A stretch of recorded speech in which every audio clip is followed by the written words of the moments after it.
Entonces, todas las personas nacemos con capacidad, ¿verdad?, que van a ser de la personalidad y que nos hace titulares de derechos y de obligaciones. La capacidad se clasifica en dos, la de goce y la de ejercicio. Vemos aquí en la diapositiva la definición de lo que es capacidad de goce. Es la aptitud de una persona para participar en la vida jurídica por sí misma o por medio de un representante legal, figurando en una situación jurídica o en una relación de derecho, para beneficiarse con las ventajas o soportar las cargas inherentes a dicha situación o relación jurídica. Entonces, vemos que la capacidad de goce da inicio desde el nacimiento de la persona. Desde que nace, todas las personas tenemos capacidad de goce. Y esto nos hace ser sujeto activo de una relación o ser sujeto pasivo de una relación jurídica. Entonces, la capacidad de goce, ¿cuándo nace? Desde el nacimiento, da inicio, ¿verdad? Y es la aptitud que toda persona tiene para ejercer derechos y obligaciones. Entonces, ya tenemos ahí la definición de la capacidad de goce. Por favor, poner mucha atención porque las definiciones vienen mucho en los parciales. Vamos a la siguiente definición. Y tenemos la capacidad de ejercicio. La capacidad de ejercicio también se llama capacidad de obrar o de hecho, o sea que recibe esos nombres también. La definición de capacidad de ejercicio es la aptitud para ejercitar derechos que se adquieren por la mayoría de edad. Esa es la definición de capacidad de ejercicio. Es la aptitud para ejercitar derechos que se adquieren por la mayoría de edad. Entonces, ahora nos vamos al Código Civil, por favor. Vamos a subrayar en nuestro Código Civil, en el artículo 8, ahí lo establece la diapositiva. Vamos a subrayar en el artículo 8, establece el artículo 8, la capacidad para el ejercicio de los derechos se adquiere por la mayoría de edad. Eso vamos a subrayar en ese artículo. Y luego establece, son mayores de edad los que han cumplido 18 años. También es importante. Entonces tenemos que la capacidad de ejercicio da inicio con la mayoría de edad y la capacidad de goce desde el nacimiento de la persona. El artículo 8 en su último párrafo establece capacidad relativa. Ahí en el artículo no lo establece como capacidad relativa, pero le vamos a escribir con nuestro lapicero en ese artículo, en la parte final de ese artículo 8, vamos a escribir capacidad relativa. Y establece en ese artículo, los menores que han cumplido 14 años son capaces para algunos actos determinados por la ley. Entonces, vamos a tener que algunas personas pueden ejercer derechos aún no teniendo los 18 años. Y esto lo vemos regulado en el artículo 143 del Código Procesal Civil. Entonces, las personas que han cumplido 18 años pueden participar como testigos en algún juicio, pueden ser llamados como testigos en algún juicio, porque son mayores de 14 años. Obviamente aquí dice la ley en el artículo 143 del Código Procesal Civil, establece que a los 16 años puede ser llamada a esta persona para ser testigo en un juicio civil, ¿verdad? Anteriormente, en el artículo 81 del Código Civil, que ha tenido reformas, se contraía matrimonio a los menores de edad y ahora hay una reforma. Antes el hombre podía tener 16 años y la mujer 14 y los casaban, ¿verdad? Porque el artículo 81 del Código Civil lo establecía, pero ahora hay una reforma que solamente pueden contraer matrimonio toda aquella persona que sea mayor de edad. ¿Y cuál es la mayoría de edad? Los 18 años. Entonces, ¿qué capacidad va a tener esta persona? Adicional de la capacidad de goce, va a tener capacidad de ejercicio. Entonces, a esta capacidad que tienen los menores de edad para realizar algunas situaciones jurídicas se llama capacidad relativa. Aquí establece en la diapositiva causas modificativas de la capacidad. Entonces, van a haber causas que modifiquen la capacidad de las personas. Son circunstancias determinantes de la capacidad de ejercicio. Entonces, ¿cuáles serían las causas? Hay causas naturales, según procedan de la naturaleza individual de la persona. Una es la edad, ¿verdad? O sea que la persona menor de edad no tiene capacidad de ejercicio, pero sí tiene capacidad de goce. Alguna enfermedad mental o física puede modificar la capacidad de una persona y convertirla en incapacidad, ya sea absoluta o relativa, ¿verdad?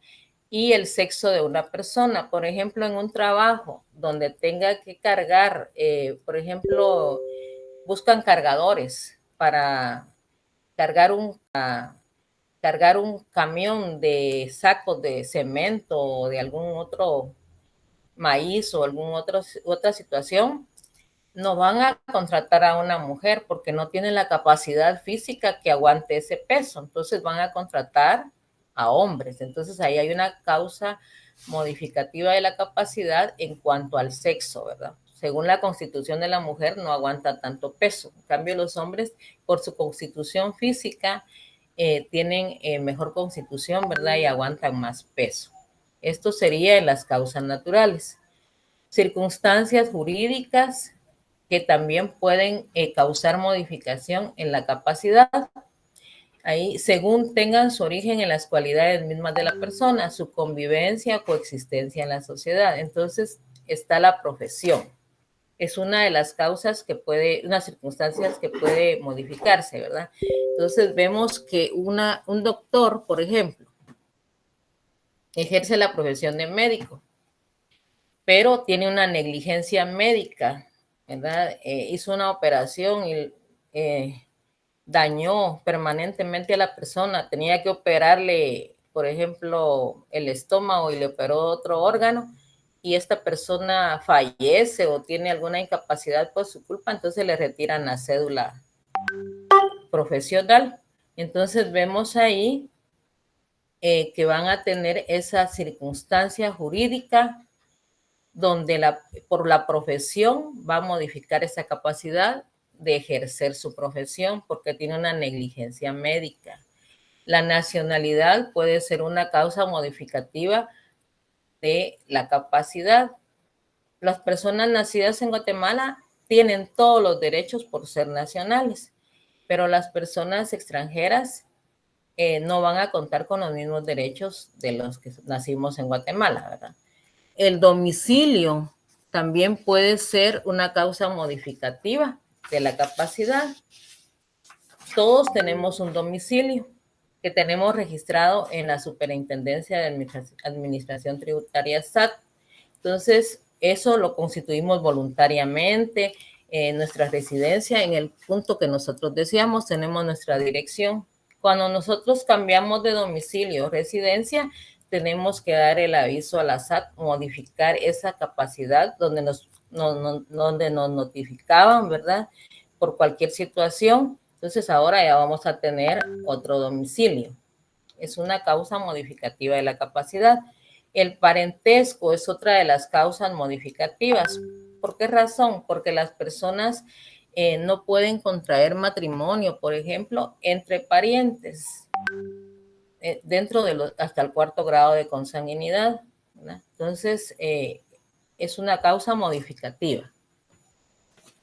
Y el estado civil modifica el estado de la persona. Una persona es soltera y se contrae matrimonio con alguien, su estado civil va a cambiar a casado, ¿verdad? Y tiene que registrarse tanto en el registro civil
Bueno, continuando con la explicación, tenemos el parentesco, que dijimos que hasta el 4º grado de consanguinidad, y el estado civil de las personas, que puede modificarse si es soltero y contrae matrimonio hasta que contrae matrimonio es casado, ¿verdad?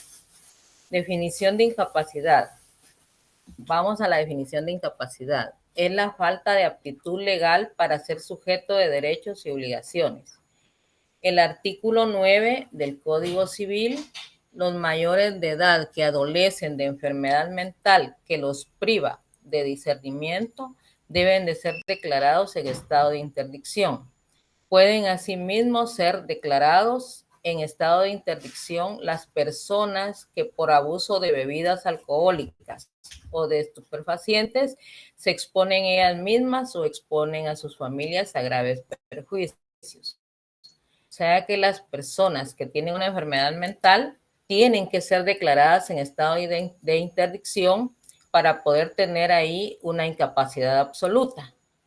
También las personas que tienen un abuso excesivo de las bebidas alcohólicas ya no analizan bien, ¿verdad? Ya no disciernen bien, entonces van a tener ahí enfermedad mental.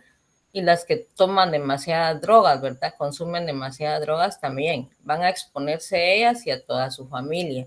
Entonces hay incapacidad por falta de aptitud legal para ser sujeto de derechos y obligaciones, porque obviamente tienen una enfermedad mental que los priva de todo discernimiento, ¿verdad? Entonces vamos a continuar. Esto lo subrayamos en el artículo 9 del Código Civil. Van a subrayar su artículo y si no lo tienen a la mano lo van a anotar para que después puedan subrayarlo. Seguimos con la incapacidad civil de las personas individuales. El artículo 13 del Código Civil establece: quienes padecen de ceguera congénita o adquirida en la infancia o los sordomudos tienen incapacidad civil para ejercer sus derechos, pero son capaces los que puedan expresar su voluntad de manera indubitable. ¿Qué quiere decir esto? Pueden padecer ceguera congénita y algunos pueden ser sordomudos, pero no quiere decir que tienen enfermedad mental, ¿verdad? Entonces pueden expresar su voluntad de manera que las demás personas no les quede duda que ellos están bien mentalmente. En el artículo 14 del Código Civil, los incapaces pueden ejercer sus derechos y contraer obligaciones por medio de sus representantes legales. Si una persona tiene incapacidad absoluta, van a nombrar a un representante legal para que lo represente, ¿verdad? Para todos los actos que son inherentes a la persona individual. Tenemos aquí la diapositiva Declaración Judicial del Estado de Interdicción. En el artículo 9, que vamos a subrayar, por favor, en el Código Civil, en el artículo 9 establece Declaración Judicial del Estado de Interdicción. Entonces,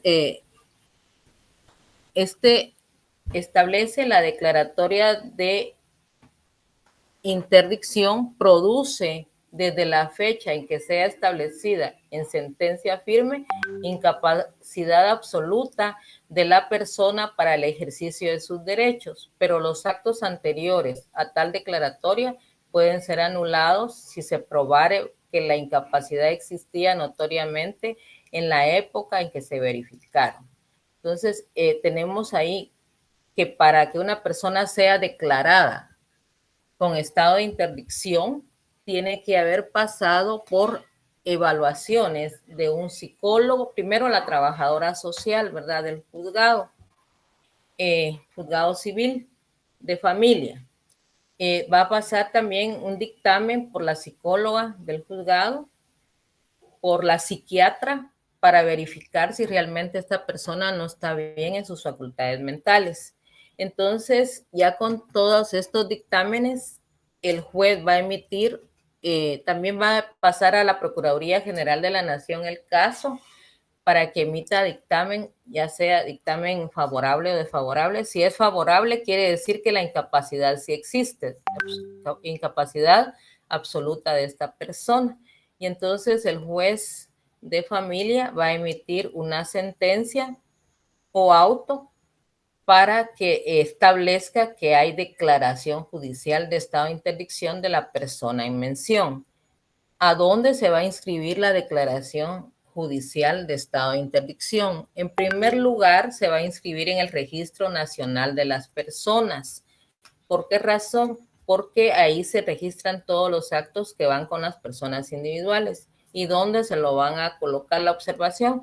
En la certificación de nacimiento va a existir una observación donde establezca la declaración judicial, la fecha donde se estableció la sentencia firme que la persona queda incapacitada absolutamente para realizar el ejercicio de sus derechos y sus obligaciones. Si esta persona que se declara en estado de interdicción, porque ya realmente no está bien mentalmente, tiene bienes inmuebles, tiene que solicitarse al juzgado de familia que dio la sentencia, una certificación de la sentencia para llevarla al registro de la propiedad y que puedan inscribirlo en los bienes que él tiene, que tiene declaración judicial de estado de interdicción. ¿Por qué razón se hace esto? Para que no puedan vender los bienes otras personas, solamente los pueden vender estos bienes a través de un proceso de disposición y gravamen de bienes de personas menores o incapaces. Tiene que haber un trámite específico. Si esta persona declarada en estado de interdicción también tiene acciones de empresas mercantiles, ¿a dónde van a inscribir esa certificación o auto de la sentencia? La van a inscribir al registro mercantil.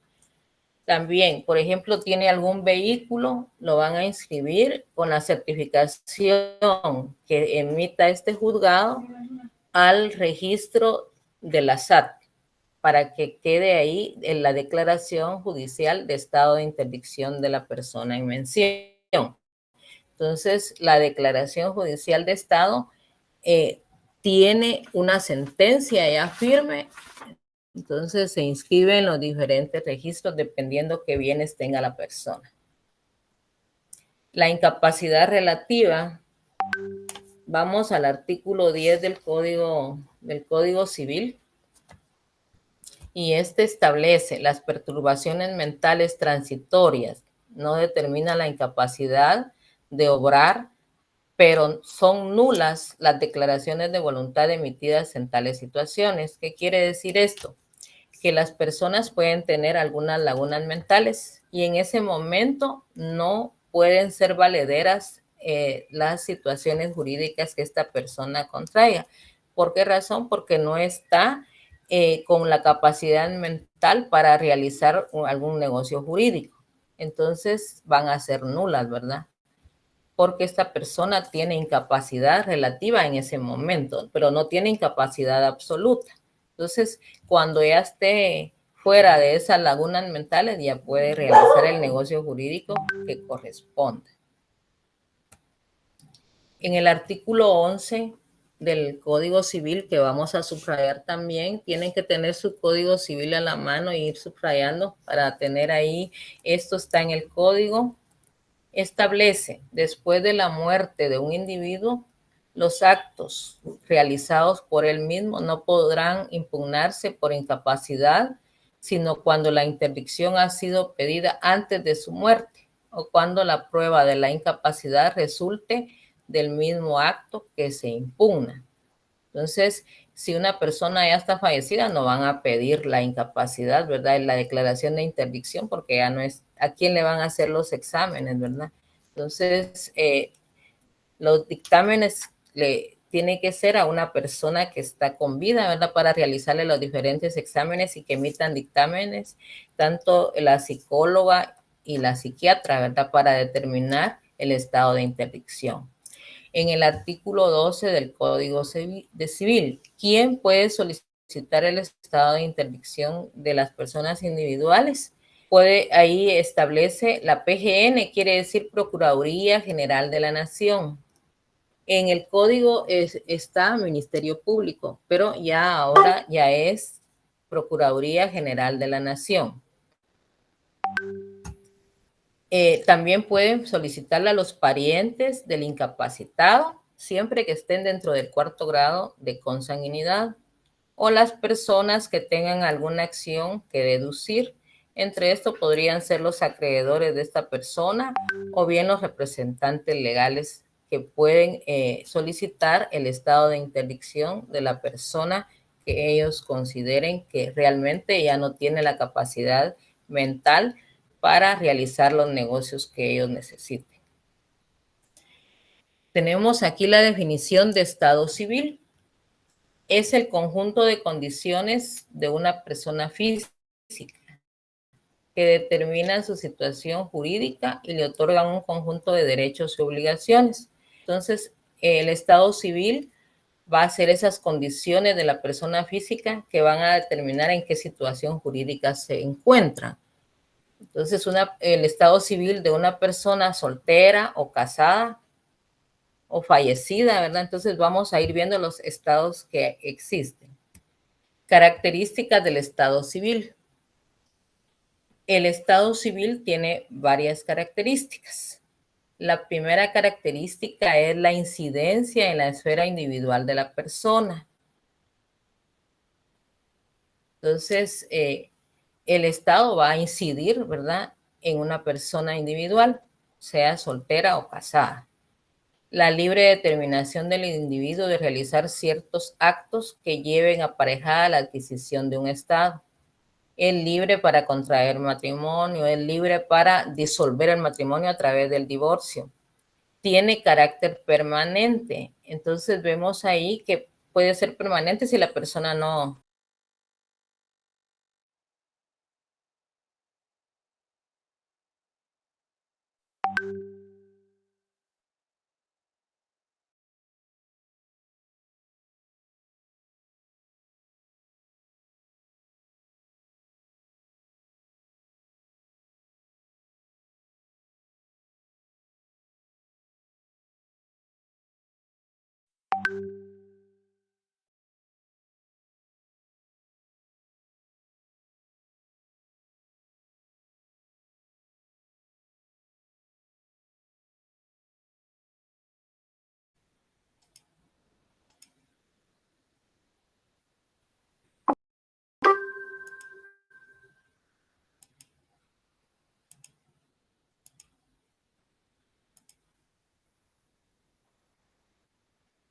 Bueno, estamos en las características del Estado civil.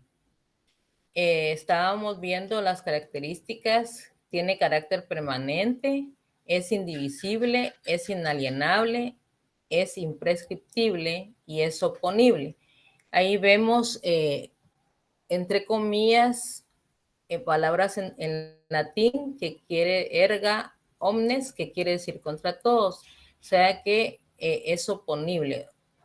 Se puede evidenciar ante todos, frente a todos o contra todos. El estado civil. Si alguien quiere casarse con otra persona, la persona que resulte que es la esposa de esa persona, ¿verdad? El cónyuge puede oponerse a esa unión porque es oponible frente a todos. Es imprescriptible porque no prescribe, es inalienable porque no se puede transferir o vender, es indivisible porque no se puede partir el estado civil, es permanente si la persona se quiere considerar soltera o casada, ¿verdad? Entonces va a tener esa permanencia. Esas son las características del estado civil. Medios de comprobación del estado civil. En la ley de RENAP, artículo 3 del Reglamento de Inscripciones del Registro, civil de las personas, tenemos algunos medios de comprobación del estado civil. El certificado de nacimiento es importante porque en el anverso del certificado de nacimiento, en observaciones, encontramos el estado civil de las personas, si contrajo matrimonio, si está divorciado, todo eso va a aparecer en el certificado de nacimiento de las personas. Entonces, es un medio de comprobación del estado civil. El certificado de matrimonio. También hay certificado de soltería. Cuando los notarios hacemos algún matrimonio, solicitamos el certificado de soltería para comprobar si es realmente soltera la persona.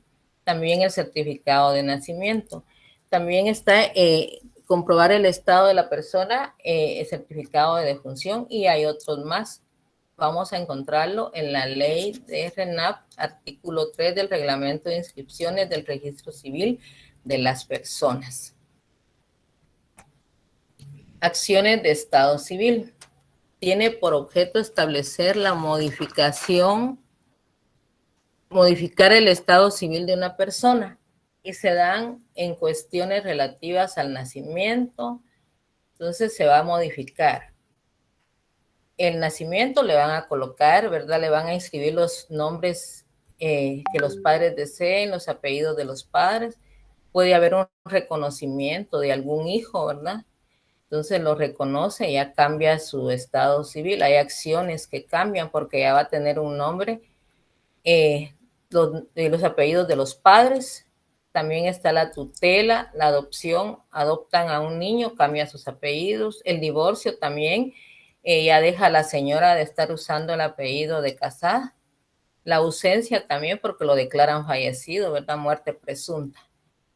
Entonces, estas acciones del estado civil atacan el contenido de las constancias del registro civil para que se anule o rectifiquen las acciones que ahí tenemos. Se modifica el estado civil de acuerdo a estas acciones que vemos ahí, relativas al nacimiento, reconocimiento, la tutela, la adopción, el divorcio o la ausencia, ¿verdad? Continuando con las acciones del estado civil, en la moderna técnica jurídica, el estado civil se determina por las siguientes circunstancias. Primero, nacimiento.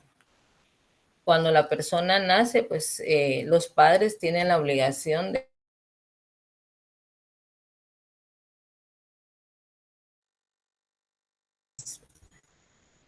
va a adquirir una nacionalidad, en este caso la guatemalteca. Van a definir el sexo de la persona, ¿verdad? Nace hombre o mujer. Si tiene los dos apellidos de la familia, ¿verdad? Padre y madre, la edad. También algunas acciones en la ausencia, ¿verdad? Puede ser que la persona no esté en el país, no esté en el lugar donde la pueden encontrar, entonces pueden declarar la muerte presunta. El matrimonio es otra acción del estado civil que cambia totalmente el estado de la persona. Ya no sería soltero, sino que sería casado, ¿verdad? Y la capacidad que puede cambiar, ¿verdad? Puede ser una capacidad de goce o de ejercicio, o las dos, o bien cambiar por incapacidad. Y aquí vemos la posesión notoria de Estado. Vamos a ver qué es la posesión notoria de Estado para que quede claro esta definición.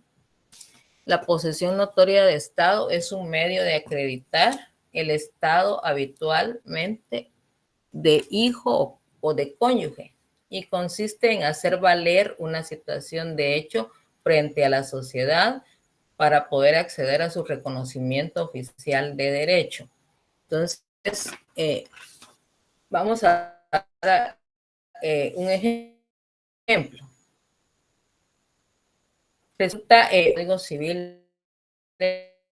Código Civil, para que haya posesión notoria de Estado, se requiere que el presunto hijo haya sido tratado como tal por sus padres o familiares de estos, ¿verdad? Y que concurran las circunstancias, una que haya proveído de para su subsistencia, o sea que el padre reconoce que es el padre, pero todavía no lo ha reconocido. Entonces es una posesión notoria de estado civil de este niño. 2, que el hijo haya usado constantemente el apellido del padre, aunque no lo tenga, ¿verdad?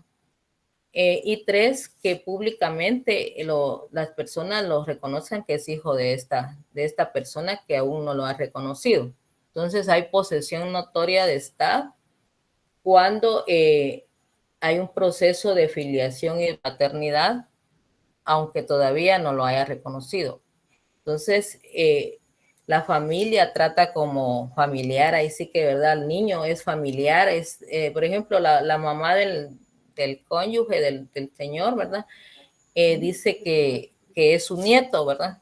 Entonces, ahí vemos que lo reconocen y hay una posesión notoria de Estado en esa situación, debido a que este niño es hijo del señor, pero aún no lo ha reconocido. Se da en los casos cuando este señor puede tener otra familia, ¿verdad? Tiene esposa e hijos y resulta de que tiene fuera del matrimonio otros hijos que no ha reconocido, pero sí los reconoce públicamente que son sus hijos, pero no los ha reconocido en el Registro Nacional de las Personas. Hasta que los reconoce, pues ya cambia esa posesión notoria de Estado, porque ya va a tener un registro que va a dar de base, que va a tener una certificación donde reconoce que él es el padre. Entonces, consiste en hacer valer una situación de hecho frente a la sociedad para poder acceder a su reconocimiento oficial de derecho. Entonces, esto va a tratar de que el padre ya teniendo esa posesión notoria que es su hijo, todos lo reconocen y ya todos lo saben, ¿verdad? Entonces, va a terminar reconociéndolo porque ya lo reconoce públicamente, solo falta que vaya al registro de las personas y lo inscriba. Entonces, tenemos ahí la posesión notoria de Estado. Vamos a volver a los objetivos para ver cuántas definiciones logramos captar. Entonces, ya se definió la capacidad, ¿verdad? La incapacidad, vimos que la capacidad puede ser de goce o de ejercicio. La incapacidad puede ser absoluta o relativa. Entonces, la capacidad de goce es la que tenemos desde que nacemos y la capacidad de ejercicio es la que se da a partir de los 18 años. Eso se establece en el Código Civil y lo vamos a encontrar, dijimos, en el artículo 8 del Código Civil, ¿verdad? Entonces ahí tenemos que una persona tiene capacidad de ejercicio a partir de los 18 años y de goce desde el nacimiento. Esas definiciones van a ser importantes para nuestro parcial, ¿verdad? Las definiciones van a venir en el parcial.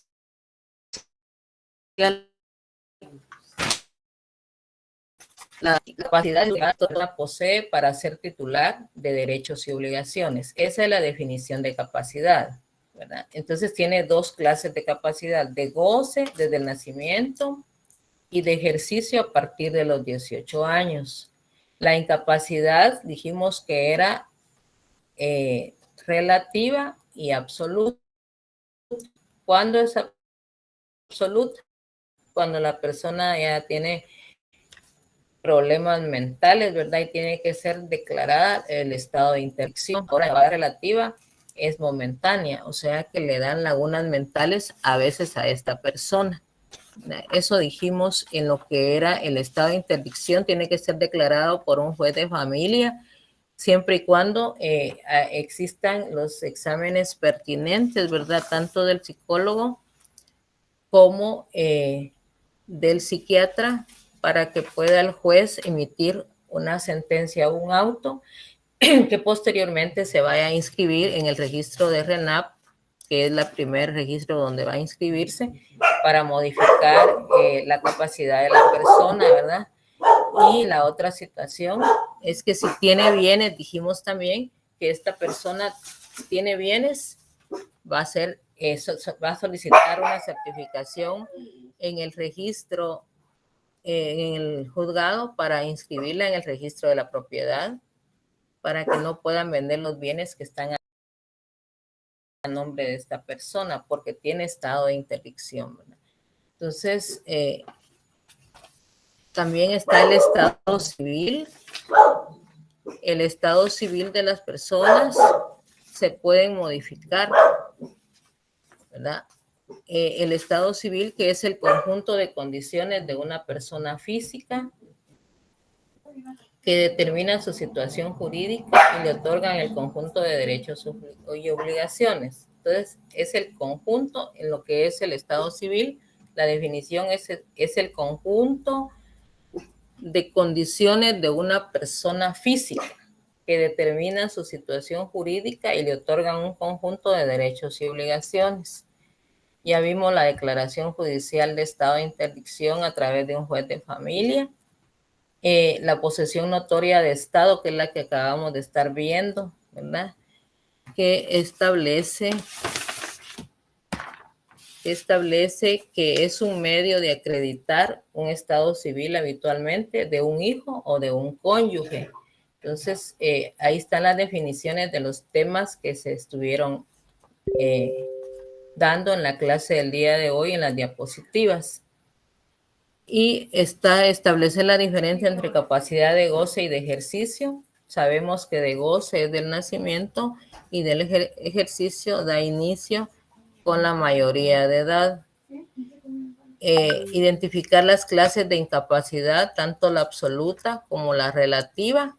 Entonces sabemos que la absoluta, la persona realmente ya no tiene discernimiento, y en la relativa son lagunas mentales, ¿verdad? Entonces, tenemos ahí nuestros objetivos de la clase. Por favor, en la sexta clase toca el parcial. Tienen que estudiar las definiciones y ver las diferencias de los temas, ¿verdad? En este caso, establecer las diferencias en este caso, capacidad de goce y de ejercicio, y las clases de incapacidad absoluta y relativa, para que ustedes puedan responder su evaluación, su parcial. En la sexta semana toca el parcial, o sea que ahorita estamos en tercera semana, nos tocarían 2 clases más para ese día de la sexta semana. Ustedes no se conectan a la clase porque van a entrar a evaluación, ¿verdad?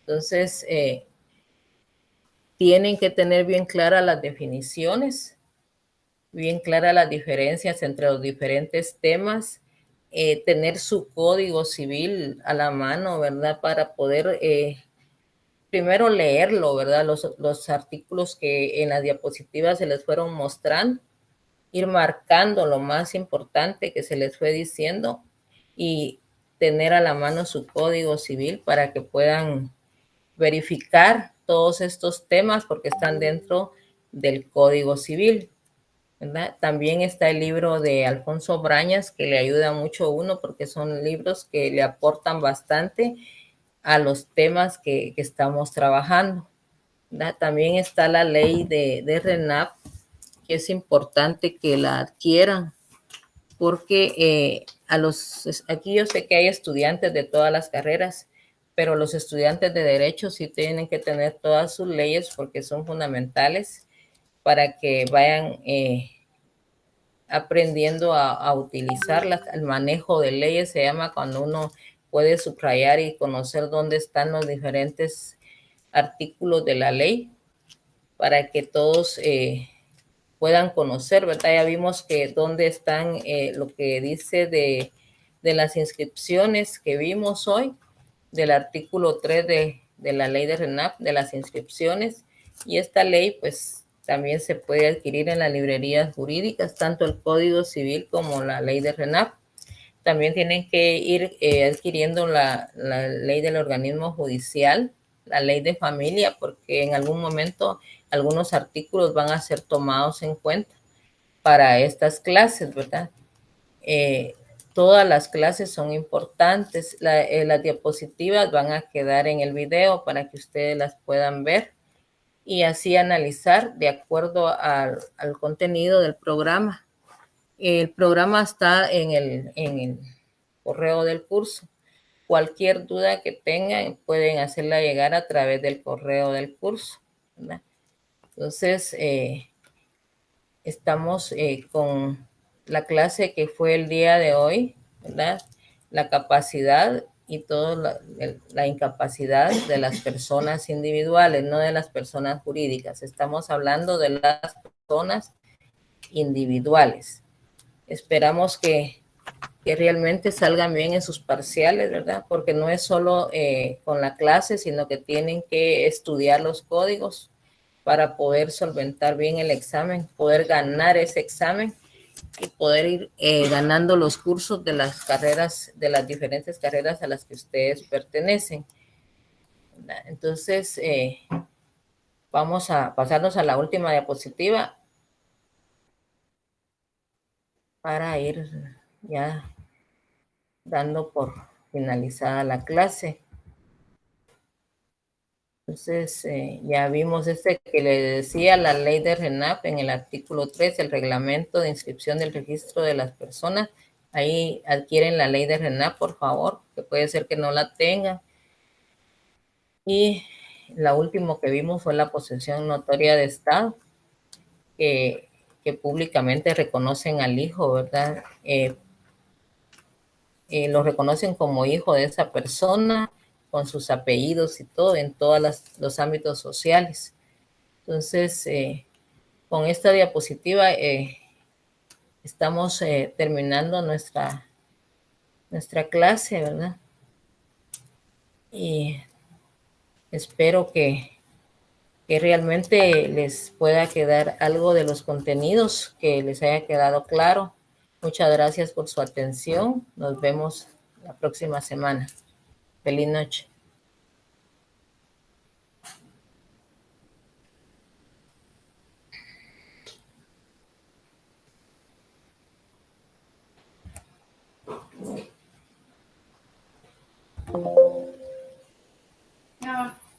Pero no me puedo salir de aquí. No, terminó.